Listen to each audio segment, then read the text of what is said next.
Is the original Metroid unplayable today? Let's talk about it.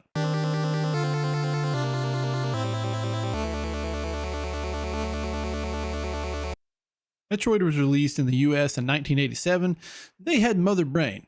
Today, it's 2025, and we've got ChatGPT. So let's ask ChatGPT what it thinks about the original Metroid. Is the original Metroid still a good game? Now, ChatGPT had a long-winded bullet point answer, but the first summary is all we really need to know. Yes, but only if you're ready for a very old school and unforgiving experience. We are going to die. You did not.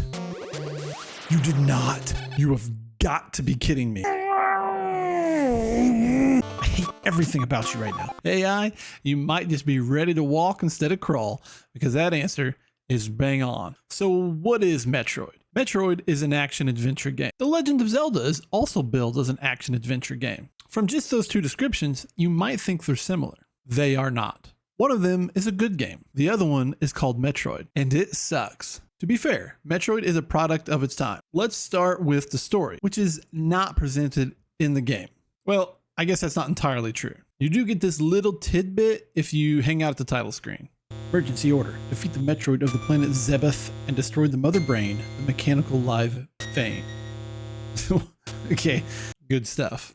The story for Metroid is mostly laid out in the game manual. In the year 2000 of the history of the cosmos, this group of fine-looking aliens established the Galactic Federation. Now, unfortunately, space pirates began attacking this Galactic Federation, so the Galactic Federation came up with a police force. Turns out the police force were a bunch of big babies that couldn't handle the space pirates, so they had to go out and get space hunters to help them. Space hunters is just a fancy term for a bounty hunter in space. Kind of like Boba Fett. Now, the space pirates have attacked a deep space research facility and seized an unknown life form that was discovered on the planet SR-388. This life form, named Metroid, is believed to have wiped out the entire civilization of that planet. They fear the pirates will try to replicate the Metroid and use it as a biological weapon. The police force has found the pirate headquarters on the planet Zebes. Zebes. I don't really know. I'm going to say Zebes. Or, if you follow that title card, Zebeth. Oh, classic translation issues. So they have discovered the fortress and they want to send a space hunter to kill the Mother Brain. What is the Mother Brain? No one really knows. Now, to do this, they choose the best of the best, Samus Aran. Now, here's where it gets real fun. The manual describes Samus Aran as follows, which I will now convey in the style of a dramatic reading. He is the greatest of all the space hunters and has successfully completed numerous missions that everybody thought were absolutely impossible. His entire body has been surgically strengthened with robotics, giving him superpowers. Even the space pirates fear his space suit, which can absorb any enemy's power, but his true form is shrouded in mystery. Wow, riveting stuff. Now, if you're any kind of modern Metroid fan, you know that Samus Aran is a female. Obviously, the game designers were trying to throw us off the trail and wanted us to be really excited when we found out Samus was an ass-kicking chick. Now, I know I said Metroid sucks, and before you get out your pitchforks and your torches, just note that the Metroid franchise is dear to me. I have very fond memories of playing Super Metroid on the Super NES, and Metroid Prime for the GameCube is one of my favorite games of all time. And guess what? At the time of this recording, Metroid Prime 4 is due out in just like a few days, and I am beyond excited. Get it? Beyond? Yeah, what you gonna do? But the original Metroid came out when I was so young, I only have vague memories really of my older brother playing it. I couldn't just take ChatGPT at its word. I had to find out if the original Metroid was still a playable game and find out if it's any fun. So I started a fresh game and I jumped in. Since I wanted to have a comparable playthrough with someone who would have had it in the 80s, I vowed to not look anything up that I couldn't find in the original game manual. And you know what? It started out all right. We quickly gained the Morph Ball, which is officially named like the Maru Mari, which is like roughly means to roll up in Japanese, I guess. I didn't know that. We also got a couple missile upgrades. Eventually we found the bombs, found the long beam. Thank you, God. Here's what no one tells you about the original Metroid. Like half of the enemies, you can't even shoot them half the time because they're on the ground and you cannot shoot while you're crouched and you can't point down. You can only point up. Dude, not being able to bend down and attack or shoot down in any way is brutal. At the beginning of the game, your attacks don't even go all the way across the screen. Your literal like plasma beam or gun or arm cannon or whatever you want to call it that shoots a projectile just disappears in midair. That shoot doesn't go very far, does it? Pretty limited attack. What about you all? But what I know about physics, that projectile should continue to shoot a little further. But what are you gonna do? I also started to make a map in my head of the beginning area of the game, and this is where it all starts to go wrong so quickly. Metroid does not have an in-game map. You have to either draw your own or just memorize it. And memorizing isn't really that bad at first. But eventually there are a bunch of rooms that look exactly the same. What? Why does every room look like this? And I'm not exaggerating here. Like, this is like the 7th room that looks exactly like this. And I don't mean same color scheme. I mean exactly like this, with the exact same enemies in the exact same placement. Identical. Wasn't I just here? No, you weren't. That was a different room. And don't get me started on all the random places you can just bomb through the floor. Some of them are not just secrets, it's literally the only way to go, and there's no indication you can bomb there. And then there's also a bunch of places that you can bomb and fall down in like it's gonna be a secret, but it's nothing. It's just a dead end that you just have to jump back out of. And again, exploration is a trope of the Metroid series and is actually what's so great about it. But having no indication that you can do these things is kind of a bummer. Just remember, you have got to bomb and shoot everything in a Metroid game. Now, while you're backtracking all over the place in this godforsaken death trap of a planet, there are some cheap tactics going on. Like enemies that hit you right when you come in a door. Look out! Oh, they like warp you right into death, man. Enemies that hit you as you're leaving a room. No! Why can the enemies hit you when you're going through a doorway? This is so stupid. Take a tour. Don't hit me again. Don't hit me. He hit me. He hit me in the doorway. Or in at least one case, I got hit by absolutely nothing. Nothing on the screen at all. What was that? What hit me? Nothing. There was nothing around me. There was nothing to hit me right there. Invisible enemies. And you might be thinking, oh, it's just a little slap. You lose a little bit of energy. No.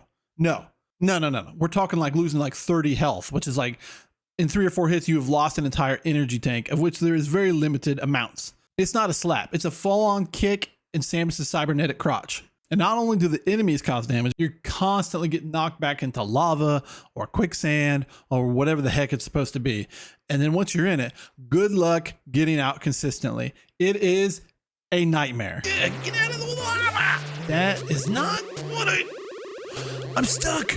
I was totally stuck, couldn't move, finally got free with 5 health. You waited till I was at 5 health to let me get unstuck. No, get out of that, get out of that, get out of that, get out of that. Go ahead and get out of that. Get out of it. Why in God's name? I hate everything about you right now. I mean, oh, freaking nightmare. I'm having flashbacks just thinking about it. You'll take some damage down there, and then you'll take some more damage trying to jump out for the next 50 years. Get out of the...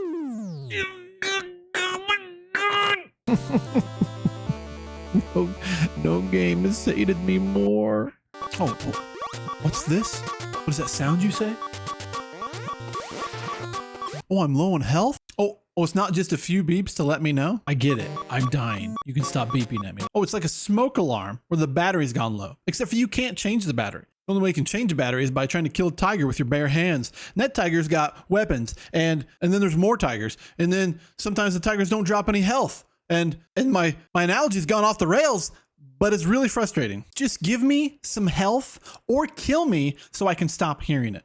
Except for the fact that you come back to life with 30 health, which means just one hit takes you back to Beep Town Hell or kills you again. Now, we made a brief comparison to Zelda earlier, and I know Zelda's got its own beeping going on when you get low in life, but at least, especially in the original Zelda, you knew where fairy fountains were, and you had a reliable, dependable way to go get health and stop that beeping. I know it's kind of the same, but it's different. You want to refill your health in Metroid? Good luck. There are a couple spots in the game that are decent for it, but mostly it's just trying to kill repeating enemies over and over, which even if you find the right ones, it will take forever.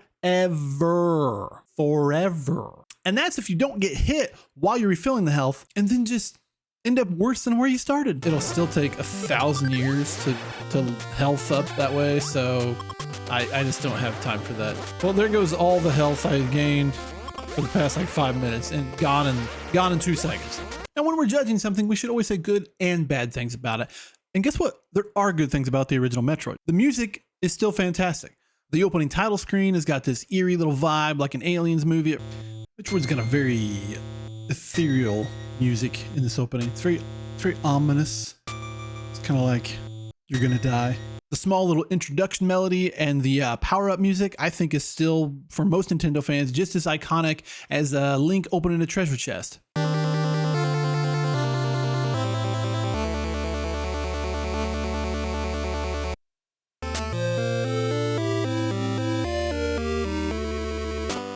The music in Kraid's Lair is a big highlight.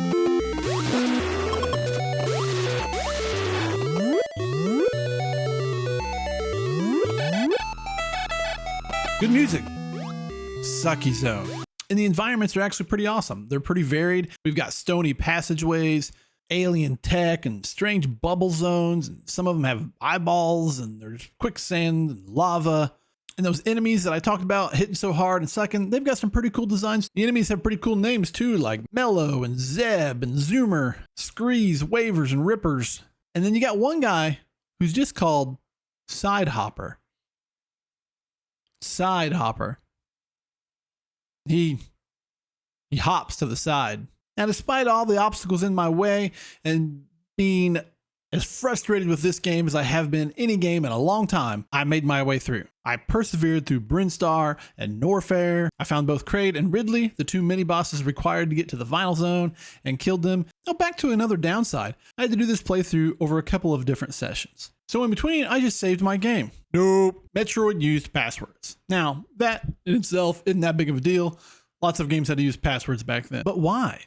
Why, in this game and so many other games, did we have these crazy long passwords? Crazy long passwords with uppercase and lowercase, and for some reason the lowercase letters are cursive and the uppercase letters aren't. And then there's numbers, and some games even had symbols. And who chose the way some of these letters look? It doesn't make any sense. What is that? What are those little characters? What is this weirdly floating under lowercase q? What? Metroid's not even near the most egregious offender of this, but either way, annoying choices were made. Anyway, I killed those 2 mini bosses and I was able to go to the final zone called Torian. Now, all the bad stuff comes to a head in this zone, guys. There's only 2 enemy types in the final zone. The Metroids themselves, our namesake, and an enemy called the Rinka. Lots of people call these things Cheerios. I like to call them SpaghettiOs because they're like red. All you need to know is that they're flying little rings of fire that constantly spawn out of nowhere, do 30 damage to you, and don't give you anything. And in several of the rooms, including the very last room, there are so many of these stupid SpaghettiOs flying around that the NES slows to a crawl. And you can barely move or do anything. And it is awful. Just imagine having your face just shoved in a bowl of SpaghettiOs and you're drowning in them and you can't do anything. Now, the only way to kill the Metroids is by freezing them with the ice beam, which is a good thing I had. I didn't really have a choice because I didn't find the wave beam or the Various suit, which is an upgrade, by the way, that would have cut all the damage I was taking in half. Why didn't I have those items? Because there is no indication on where to find them. And remember, there's no map. No map. And because I refused to look up anything that wasn't in the manual, I was just out of luck. Now, the one good thing about the Metroids themselves is that they actually always drop an item. And when they drop health and missiles, they drop a lot of it. So fortunately for someone who's trying to beat the game and is at the end, the Metroids are actually one of the best places to refill your health and missiles. Who knew? Ah, here it is. The piece de resistance, the boss room, the realization of hell on Earth. This room sucks so hard.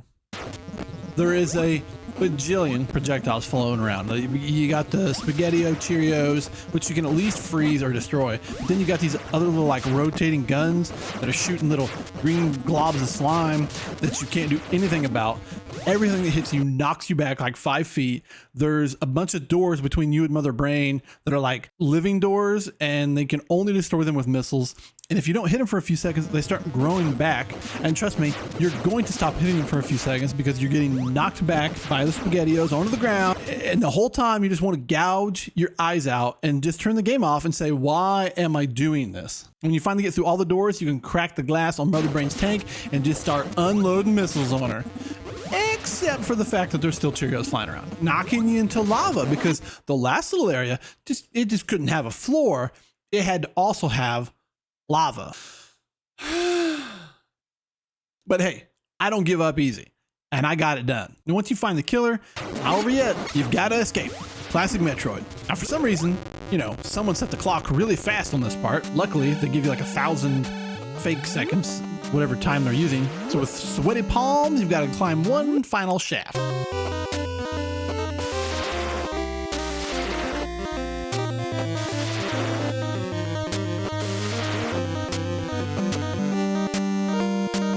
Whoa! It's over. Thank you, God. Time for one cinematic masterpiece of an ending. Oh wait, it's 1987, and pretty much all game endings suck. You fulfilled your mission. It will revive peace in space, but it may be invaded by the other Metroid. Pray for a true peace in space.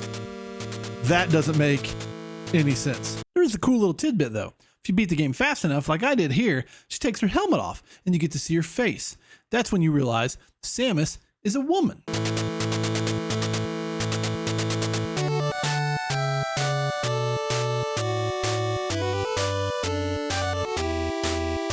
No. Now, if you beat it even faster, she'll actually take off her suit and be in like a leotard or a bathing suit of some kind. And then if you beat it the fastest, she's actually in a bikini.